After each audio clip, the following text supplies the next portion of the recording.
우리나라는 대표적인 에너지 다소비 국가로 꼽힙니다. 에너지 소비가 지속적으로 증가하고 있지만 이런 추세가 계속되면 발전 설비로는 충당할 수 없는 것이 현실입니다.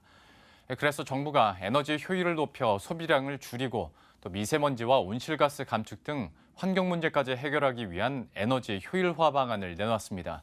문수련 기자가 보도합니다.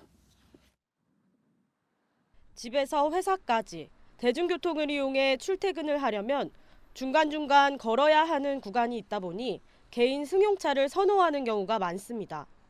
앞으로는 전동 킥보드, 자전거 등 공유 모빌리티와 대중교통을 연계해 걷는 구간을 없애는 방식으로 출퇴근의 편의성을 대폭 높입니다. 이른바 마스라는 공유 교통 연계 서비스를 확대합니다.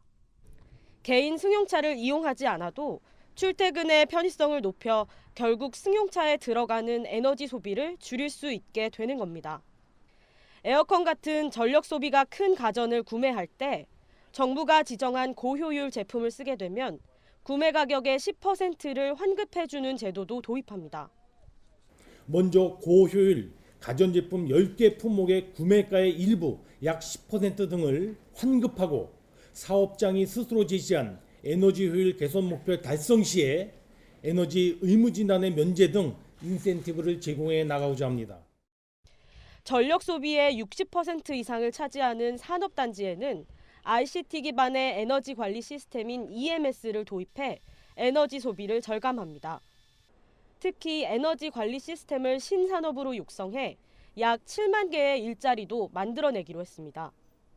정부는 이 같은 방안을 도입해 2030년까지 에너지 소비를 14.4% 줄이기로 했습니다.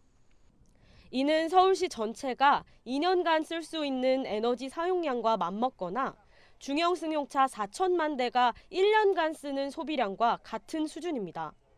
정부는 에너지 혁신 전략을 통해 선진국과 같은 고효율 저소비 소비 구조를 실현하고 미세먼지와 온실가스까지 감축할 수 있을 것으로 내다보고 있습니다.